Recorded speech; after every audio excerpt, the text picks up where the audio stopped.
Do you remember those grocery items? The cheap, no-frills staples you grabbed because there was no other choice, the ones that filled pantries and stretched every hard-earned paycheck. In 1970s America, these foods weren't just sustenance, they were survival. They fed families through the toughest times, the ones you don't see in glossy magazines or decade retrospectives. What do we lose when survival becomes something we're too proud to remember? Take government cheese, for instance. It wasn't just food. It was survival itself. Delivered in a nondescript cardboard box, stamped as if it had come straight from military surplus, it contained a solid orange brick that could outlast nearly anything. Slice it, melt it, fry it, it never quite behaved like real cheese. It clung stubbornly to pans, clumped in sandwiches, and turned casseroles into rubbery experiments. And yet, when there was nothing else, it was gold. It could transform a humble grilled cheese sandwich into a meal and make macaroni edible. It lasted forever in the fridge, which was more than enough to earn it a place in the heart of every poor kid in the 1970s. Peeling back that thin waxed paper trying to cut a straight slice, it was always crooked. But it didn't matter. That orange block kept you full, and in that era fullness meant more than anything else. This was not grocery store cheese. This was a government-issued safety net, part of a national aid program, sometimes the difference between dinner and no dinner. It arrived uninvited, unbranded, and unforgettable. When it was gone, even if you pretended otherwise, you noticed. Today people pay top dollar for vintage processed cheese. Back then it was free and still it carried a cost. Powdered milk was another staple, though it was never a treat. Mixing it in a plastic pitcher, you'd watch the lumps stubbornly refuse to disappear. It smelled like chalk and tasted like a dare. Warm, it was a punishment. Cold, it became slightly more tolerable.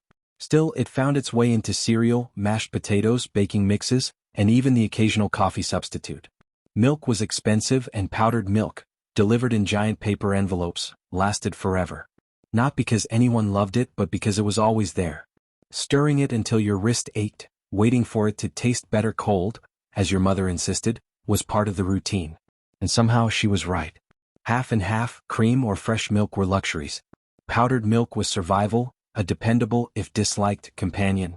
It appeared in food pantry boxes, in school kitchens, in battered community centers. It was not glamorous, but it worked, and when you were poor in the 1970s, that was enough.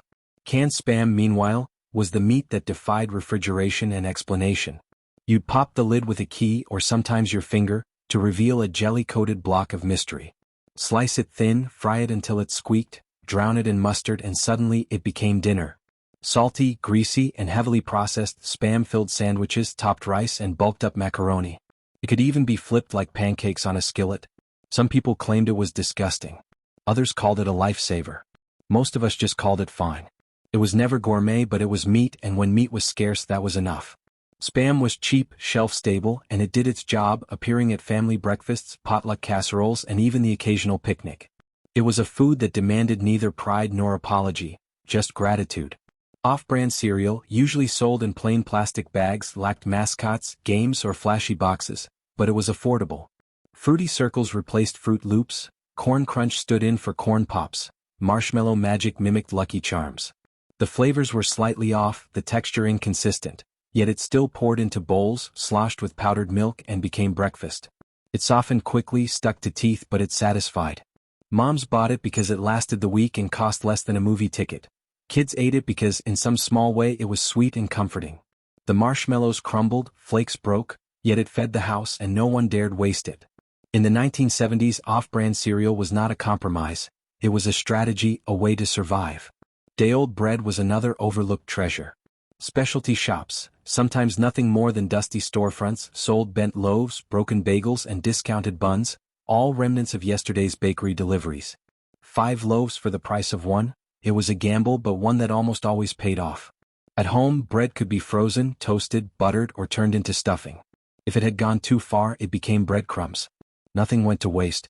It was not gourmet, but it filled lunchboxes, fed bellies, and stretched the food budget. In a time when every penny counted, that was all that mattered. Boxed macaroni and cheese was not simply a meal, it was a budgetary lifeline. For under $1, a family could stretch a box of elbow noodles with a packet of neon orange powder, a splash of milk if they were lucky, and maybe a bit of margarine. Water would suffice if the milk was gone. Stirred and stirred, this concoction became dinner, filling stomachs and stretching limited resources. In the 1970s, boxed macaroni and cheese wasn't indulgent, it was ingenuity. It was survival disguised as simplicity. These foods, government cheese, powdered milk, canned meat, off-brand cereal, day-old bread, boxed macaroni and cheese, were more than sustenance. They were markers of an era, testaments to resilience, and small miracles in times of need. They were never glamorous, never fancy, and often criticized, but they kept families fed when there was nothing else to give. They taught lessons in resourcefulness, in patience, in gratitude. When we remember these foods, we are remembering more than taste. We are remembering a time when survival required creativity and endurance, when every meal mattered not for pleasure but for life itself. These are the items that shaped childhoods, that carried families through economic hardship, that reminded people that even when times were hard, sustenance and hope could be found in the humblest of places. And maybe that's what makes them unforgettable. Not the orange cheese that refused to melt perfectly, not the powdered milk that left lumps at the bottom of the pitcher, not the mysterious, squeaky canned meat. It was the way they filled bellies, eased hunger, and made a hard week a little more bearable. They were never meant to be celebrated, but they deserve to be remembered. Because in those cardboard boxes, plastic bags, and paper envelopes, there was more than food. There was survival. And for a generation that was everything. Sometimes dinner meant something thick, hot, and just cheesy enough. Boxed macaroni and cheese wasn't gourmet, it wasn't meant to be, but it was fast, filling, and nearly guaranteed that nobody would complain. Sometimes you added chopped hot dogs, or maybe canned tuna if it was available. Other times it was just mac and cheese and a quiet prayer that it would be enough. The box said it served 4, but if you were desperate you could stretch it to 6. It wasn't about flavor. It was about making sure everyone got a scoop. The neon orange powder never fully dissolved, and the noodles always clumped together, stubborn as ever. Yet somehow, it hit the spot in a way that made you feel clever, like you were getting away with something. No gourmet breadcrumbs. No truffle oil. Just a pot, a box, and a wooden spoon. Canned Vienna sausages were another staple, soft, salty, and undeniably odd, but they worked. Popping the lid revealed a row of pale, jelly-coated mini hot dogs packed tightly in mystery water. They smelled faintly of a meat factory and looked like baby food for adults, yet you ate them anyway, cold with crackers or fried in a pan and called it breakfast. Portable, cheap, and strangely satisfying, each sausage was about the size of your finger and had the consistency of room-temperature butter. You couldn't slice them cleanly, but you did anyway because they were meat. And in a tight household budget, meat was meat. Vienna sausages were everywhere, in discount stores, food pantries, and packed into lunchboxes when there was nothing else. They required no refrigeration, which made them a pantry MVP. Despite their questionable appearance, you were always grateful for them. Pop-top cans, peeling paper labels, the occasional gag at the first bite, it didn't matter. You finished the can because it existed, because it fed you when options were few. They lasted forever on the shelf and showed up during hurricanes, blackout dinners, or those long weeks before payday. Vienna sausages were not beloved, but in the 1970s that was enough. Frozen TV dinners, by contrast, were more than sustenance. They were a plan. Opening the silver tray revealed a complete meal: meat, starch, a vegetable, and a dessert that pretended to be something decadent. Salisbury steak, mashed potatoes, corn, and a brownie fused stubbornly to the tray's corner. The outside was molten hot, the inside frozen solid. You stirred, you waited, stirred again. But when it was finally ready, it felt like restaurant night and you were the guest. Some TV dinners came in colorful boxes, adorned with smiling chefs, while others were plain, store-brand, and always a little freezer-burned. It didn't matter. They were the rare dinners you didn't have to share or serve. They were your own personal tray of grown-up food. They made you feel fancy, even if you were sitting cross-legged on the shag carpet in pajamas, staring at the flicker of the television. In a time when family dinners were expected, TV dinners were the exception, a little box of quiet, solo satisfaction. And when money was tight, they served another purpose: feeding everyone without fuss, mess, or leftovers. Generic peanut butter was a gamble, but one worth taking. It came in a tan jar with a plain white label that said only, peanut butter. No cartoon bears. No crunchy option. Just a thin layer of oil on top, cement-like paste below, and a knife wedged somewhere in between. You stirred until your hand ached, scraped and scooped until the jar was nearly empty, and then tasted it, blinking twice at its bitterness. Bland, sticky, stubborn, yet still peanut butter, and that meant sandwiches. Spread on stale bread, sometimes with jelly, sometimes with sugar, sometimes alone, it filled you until dinner. It didn't spread well, it never looked appetizing, but it delivered calories. It was cheaper than the name brand, and it lasted longer, mostly because nobody dared sneak spoonfuls. You brought it to school in a paper bag, traded it if you could, but if you couldn't, you still ate every bite. In the 1970s, that was enough. And then there was Kool-Aid, magic in a tiny packet. For a mere 5 cents, you could get a pinch of colored dust in cherry, grape, orange, or lemonade. You poured it into a pitcher, added water, and stirred with a giant spoon. Then came the sugar, maybe a full cup, maybe 2 or half a cup with a whispered prayer if money was tight. The weaker it was, the more it burned going down, but you drank it anyway, still cold, still bright, still yours. You sipped from jelly jars, poured it into ice cube trays, called it punch, served it at birthday parties. It stained lips, clothes, countertops, and you loved it for it. Kool-Aid was summer in a plastic pitcher. One packet could stretch across a week if nobody noticed the liquid thinning by the glass. When friends were over, it felt like a special treat, even though it was mostly water with a dash of imagination. In kitchens without soda or juice, a 5-cent packet went a long way. Frozen fish sticks were equally simple but reliable. Packed in blue boxes stacked like lumber, each stick coated in a pale orange breading that sometimes fell off in the oven, they lined up on baking sheets and flipped with care. Even if they came out mushy or burned, no one complained. It was fish. It was hot. It was dinner. Inside, the meat was a mystery from the sea, white, flaky, barely seasoned, but for hungry families it worked. It filled plates and stomachs without fuss, without extravagance. In every household, these foods, mac and cheese, Vienna sausages, TV dinners, generic peanut butter, Kool-Aid, and fish sticks, were more than convenience. They were resilience on a plate, quiet demonstrations of ingenuity and survival. They weren't glamorous and they weren't meant to be. But they existed when hunger loomed, when options were limited, when children needed full bellies to carry them through school, chores, and life itself. These humble staples shaped generations. They taught patience, resourcefulness, and the subtle art of stretching a dollar. They were never celebrated, but they deserved to be remembered. In cardboard boxes, plastic pitchers, and tin cans, there was sustenance, comfort, and a reassurance that even when life was tight, survival was possible. And in the kitchens of 1970s America, that was enough. Sometimes, dinner meant something simple, small, and surprisingly satisfying. Frozen fish sticks were not fancy, but they did the job. Crispy on the outside, or at least as crispy as the oven allowed, and flaky on the inside, they were a miracle in a blue box. Sometimes they came out golden, sometimes fused stubbornly to the pan, requiring a spatula and patience. Dipped in ketchup, tartar sauce, ranch, or whatever condiment was closest, they became a meal. You ate them with fingers, forks, or even a folded piece of bread. Leftovers were rare. They were always gone before anyone had a chance to think twice. Even cold, they worked. And when payday was still a week away, fish sticks felt like a small victory. Paired with instant mashed potatoes and canned peas, they became a complete dinner. Cheap, filling, and just enough to keep hunger at bay. Moms loved them because they were cheap, frozen, and long-lasting. Kids loved them because they looked like nuggets, crisp, fun, and easy to eat. And nobody cared exactly what kind of fish it was.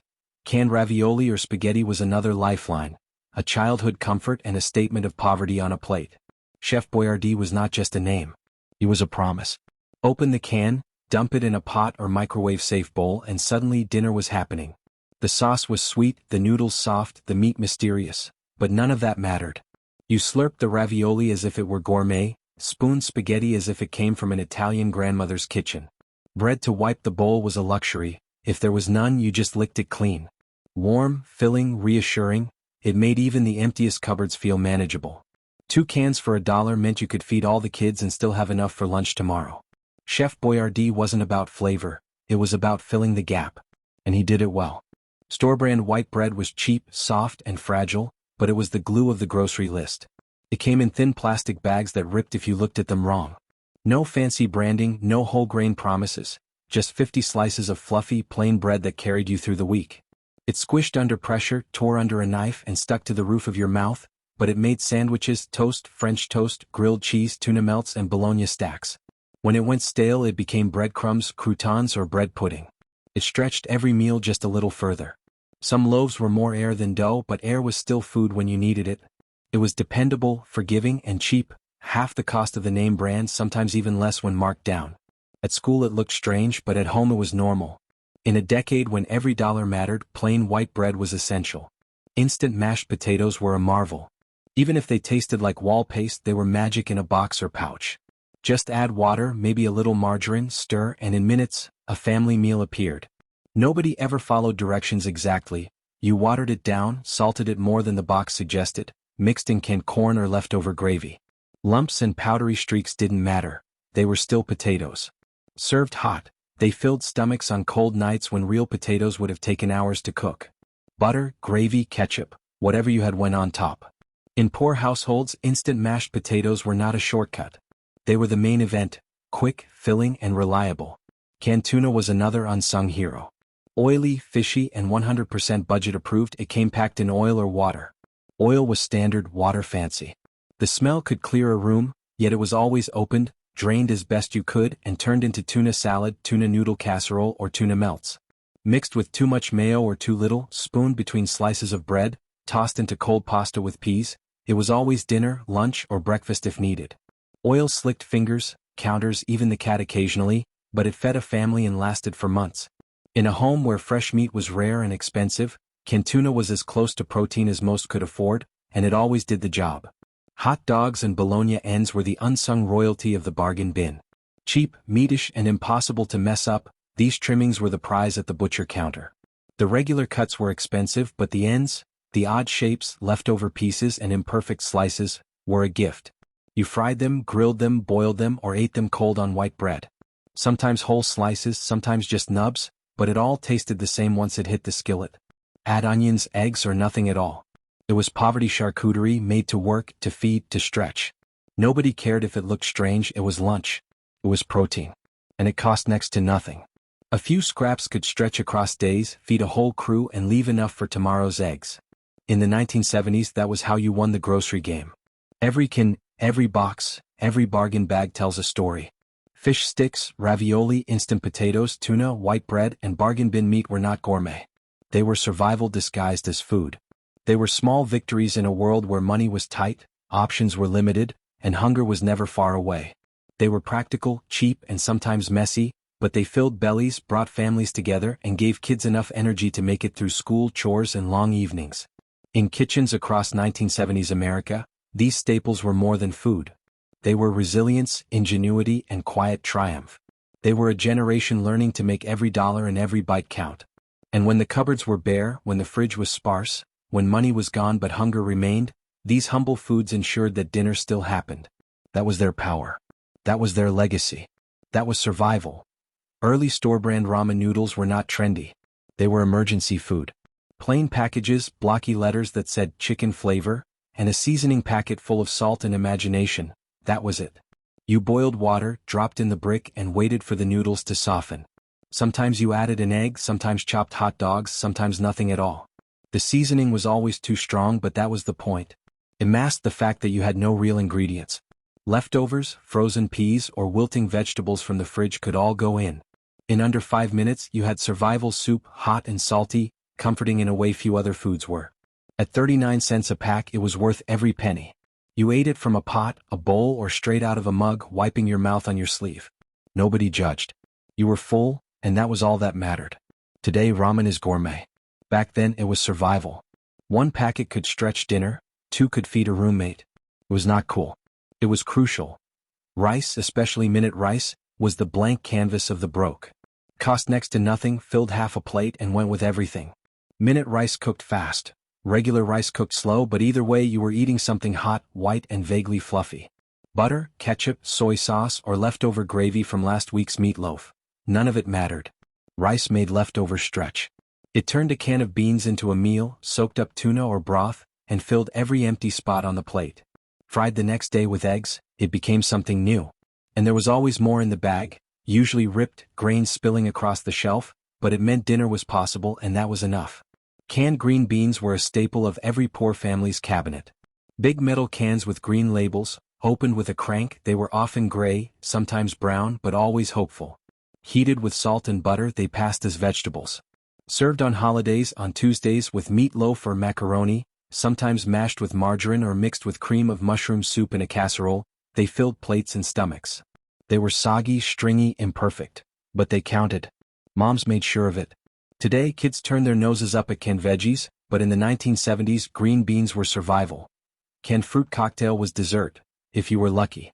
Floating in syrup, it featured translucent grapes nobody liked, but cherries were gold. You counted them before anyone else could, spooned the fruit into little bowls and pretended it was fancy. Sweet, cold, indulgent, better than nothing, and when money was tight that was the goal. Some froze it into popsicles, others dumped it over boxed cake or plain Jell-O. It turned modest meals into celebrations, and even the mushy pears and slimy peaches were part of the ritual. That single red cherry was a prize, a small triumph at the table. Jiffy corn muffin mix was magic in a box. Blue and white, it sat quietly on the lowest shelf next to cake mixes you couldn't afford. Cheap, quick, and comforting, it promised warmth, golden edges, and a sweetness just enough to lift spirits. Add an egg, some milk, or water if you were scraping by, stir until lumps disappeared, pour into a muffin tin or square pan, and hope the oven cooperated. The aroma alone was better than the price suggested. Fluffy on top, crunchy at the edges, always gone by dinner's end. Served with beans, chili, or a touch of sugar for dessert, it transformed ordinary meals. Cornbread made you feel like things were okay, like tradition still existed even on food stamps. In the 1970s, Jiffy corn muffin mix was not a shortcut. It was a staple, a blue box of hope. Dry pinto beans were more than food, they were strategy.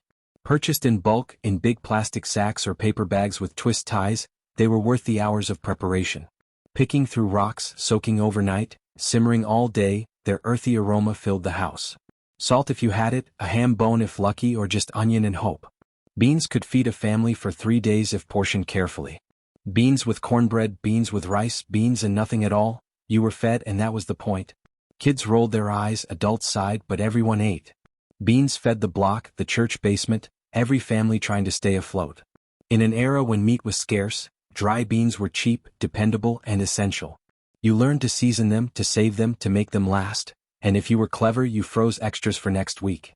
Beans didn't go out of style, they went back on the stove. Margarine was butter's loud, cheap cousin, and it lived in every poor family fridge. Bright yellow tubs with peel-back foil, it smelled faintly of butter but mostly of survival. Spread on toast that fell apart, mixed into mashed potatoes, stirred into mac and cheese, melted over corn, it was everywhere. Real butter was expensive, margarine was necessary. Flavored or plain, it lasted forever, the tub bottomless, or so it felt. Empty containers became everything. Leftover storage, soup, even catching grease. Brand didn't matter. Imperial, Blue Bonnet, generic store brand. Margarine was always used, every meal, every day. Pancakes, corn on the cob, baked potatoes, all slathered in it, you felt a little rich or at least full. In the 1970s, margarine was not a substitute. It was a solution. Bulk oatmeal in cardboard canisters was breakfast on repeat. Cheap, hot, and exactly what you needed to start the day. The dusty, round container held promise. Water if poor, milk if blessed, a pinch of salt, slow simmer, and constant stirring with a wooden spoon. Clumps sticking to the pot, bubbling over, none of it mattered. When it was done, it filled your stomach and fueled your day. Brown sugar, bananas, cinnamon, or margarine, whatever you had went in. Sometimes it was dinner too, served with toast in chipped bowls. The canister sat on top of the fridge, outlasting everything else, silent strength on the shelf. 5 days in a row? You knew you were poor, but you also knew you were fed. Oatmeal was dependable, affordable, and warming. And that made it perfect. Canned evaporated milk was a shortcut, a substitute, and often a last resort. Thick, pale, slightly sweet, it poured hesitantly but reliably. Into coffee, mashed potatoes, baked goods, gravy, mix with water, and it sometimes passed as regular milk. Shake, add sugar, hope it doesn't curdle. But when it worked, it transformed meals, creamy macaroni and cheese, luxurious scrambled eggs, the best banana pudding. You didn't drink it straight, but you relied on it. One can could stretch into 2 meals, shelf-stable and dependable when the fridge was empty. In tight households, evaporated milk was more than a backup. It was part of the plan. And then there was Farrell's. It was not quiet. Sirens, drums, shouting waiters announcing birthdays, it was sensory overload at its finest. Kids loved every second, lost in the chaos, in the excitement. Food in the 1970s wasn't just about survival, it was about moments, magic, and memory. That if you ever had a party at Farrell's in the 1970s, congratulations. You peaked early. Walking into Farrell's ice cream parlor felt like stepping into a cartoon version of a turn-of-the-century soda shop. Striped vests, bow ties, and old-timey music. The menu overflowed with desserts taller than your little brother, each one more absurdly indulgent than the last. It was chaos with sprinkles, a riot of whipped cream and sugar, and the kind of place that turned ordinary Sundays into stadium events. And then there was the zoo.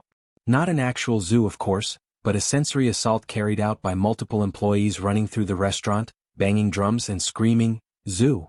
So, zoo!" It was a declaration of war on restraint, and the kids were eating it up, literally and figuratively. Underneath all the whipped cream and clatter, though, Farrell's understood family fun. You weren't just ordering dessert, you were making a memory. The chaos, the noise, the calorie overload, they were all part of the magic. You didn't come to Farrell's for peace and quiet.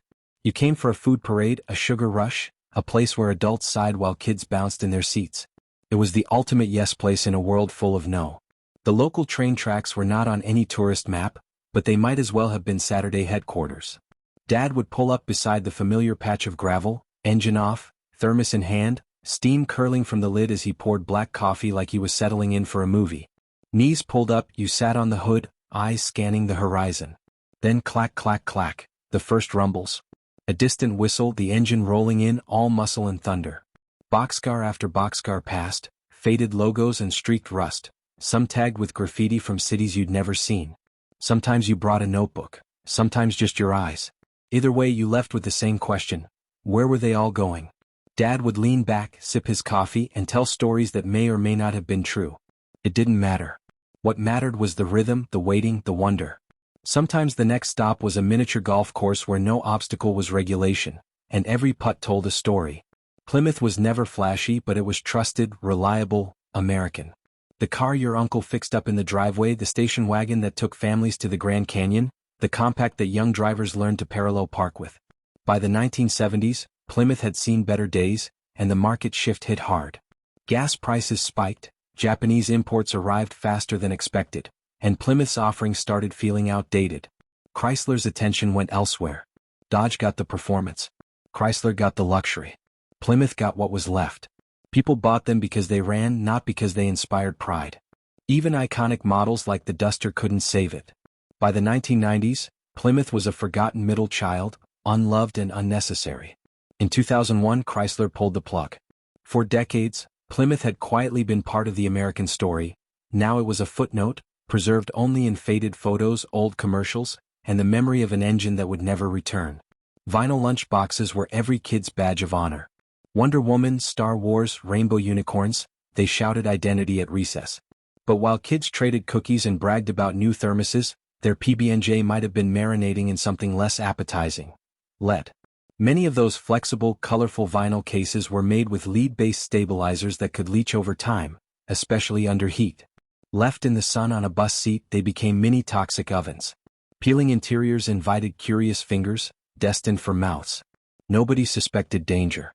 Years later, recalls revealed just how widespread contamination had been. By then, millions had used them daily. Schools didn't warn parents, teachers didn't know.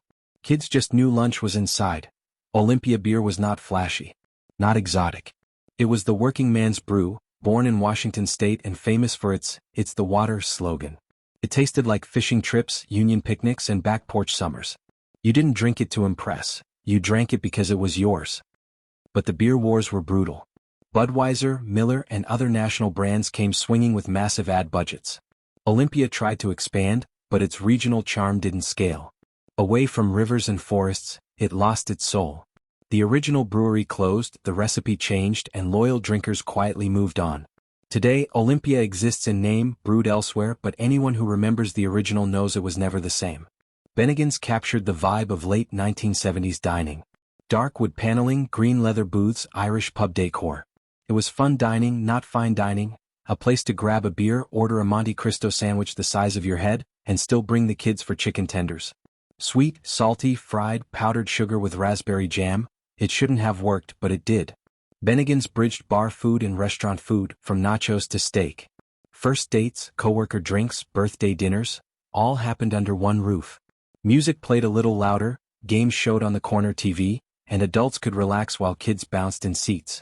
Bennigan's was bold, American-style pub dining, big and unapologetic, a middle ground that hit just right. Some nights, your adventures were more modest: the backyard or the local planetarium. Dad made sure you looked up. "That one's Venus," he'd say, pointing at a blinking light. Maybe it was an airplane, maybe the real thing, but his certainty made you believe. Telescopes never focused properly, but you saw the moon, or at least a bright blur. and it was enough. He told stories about constellations, meteor showers, comets. At the planetarium, creaky seats leaned back, ceiling galaxies spun, a narrator explained the birth of stars. Dad whispered facts he probably read 5 minutes earlier, and you didn't go to learn, you went to dream. The next weekend, the local flea market awaited, full of universe-sized possibilities. Record bar was ritual. Teenagers spent last few dollars on cassettes. College students flipped through vinyl with intent. Parents hunted the next hit to play too loud. The smell of shrink wrap, the press of headphones over ears, the thrill of holding a new album, it was treasure. In the 1970s and 1980s, Record Bar was in malls across America, part of cultural fabric. Then music shrank. CDs, downloads, streams. Malls lost sparkle. The ritual faded. Music played but the experience was gone. Click a button now, you'll never feel the quiet buzz of possibility stepping through the door. Flame-retardant pajamas promised safety but came with PBDs, a chemical cocktail meant to slow burning. Clinging polyester, fumes that entered skin, linked to hormone disruption and developmental delays. Parents meant well but science eventually caught up. Those pajamas disappeared quietly from store shelves. And then there was Esprit. Bright, youthful, alive, capturing a moment when clothing wasn't just about style but identity. Catalogs were works of art. The brand exploded across America in the late 1970s and 1980s, giving a generation a way to express themselves, a feeling of freedom, bright and unmistakable. Esprit stores were full of color and energy, a glimpse of the future you could touch. Walking in, you felt like the main character in your own story. Bold, bright clothing wasn't just fashion, it was identity. It was clothes for those who wanted to be seen, not just admired. By the 1990s, though, fashion moved faster than anyone could keep up.